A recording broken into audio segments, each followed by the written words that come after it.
Alright, this is just some of my training footage. I've had to deload annoyingly because I got a bit of a shoulder injury, nothing related to archery, it's just a bit of an accident while I was doing something. So I've deloaded to 110, just taking it easy. Well, it's not easy, but it's manageable. The bow I'm shooting is a Mancung CB75, or sometimes called the Mancung Fossil. They're both similar bow. It's the same bow more or less. It's just one says it's £75 draw weight, the other says it's £70 draw weight. What I've done is I put shorter cables on and everything to get it up to about £115 maxed out, and it's currently set at 110. It's just one turn backed out, each limb bolt just backed out one full turn, and that made it 110. I will say doing that made the performance skyrocket. I haven't got no audio in here because it's a load of ducks and all my ducks, hens, and all that making a ruckus. People don't really want to hear that. The performance has like gone up through the roof. It has doing that, all that preload and that. You're putting more load on the limbs and that. It's made the performance go up a lot. Now it's not going to be any speed contest or win any speed IBO speed ratings, but I think before it was shooting 5 grain per pound, shooting about 175, 180, and that's what they advertise it as.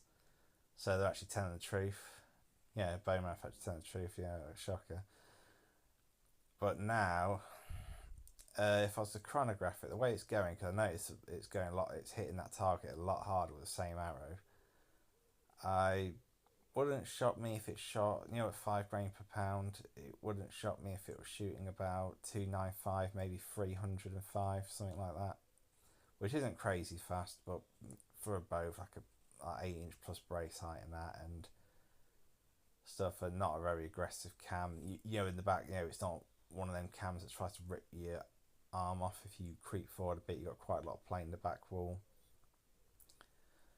So the performance has gone a lot better. I'll have to chronograph it one day. Oh, if anyone's wondering what arrows I'm shooting 515 grain arrows, and I'm trying some new flights. These are like 3D printed flights. What they are, they're like a rubbery sort of like feel to it, sort of plastic, and they're like 3 veins on like a tube, like a rubbery plastic tube. They're all moulded into one piece, all printed in one piece. And I just put them in boiling water to soften it, and I pushed them on the arrow shafts, and obviously when they're drying that, made sure all the flights were straight, and and the holding up well. I'll probably do a review on them in a few months if they're holding up. In the future, I might do a video if these arrows not held up well. I might make like a set of like 25, maybe 50 arrows, and do a video where I shoot, say, this bow at like 50 meters with 100 arrows, and just show it can be done, and you can be in control on that.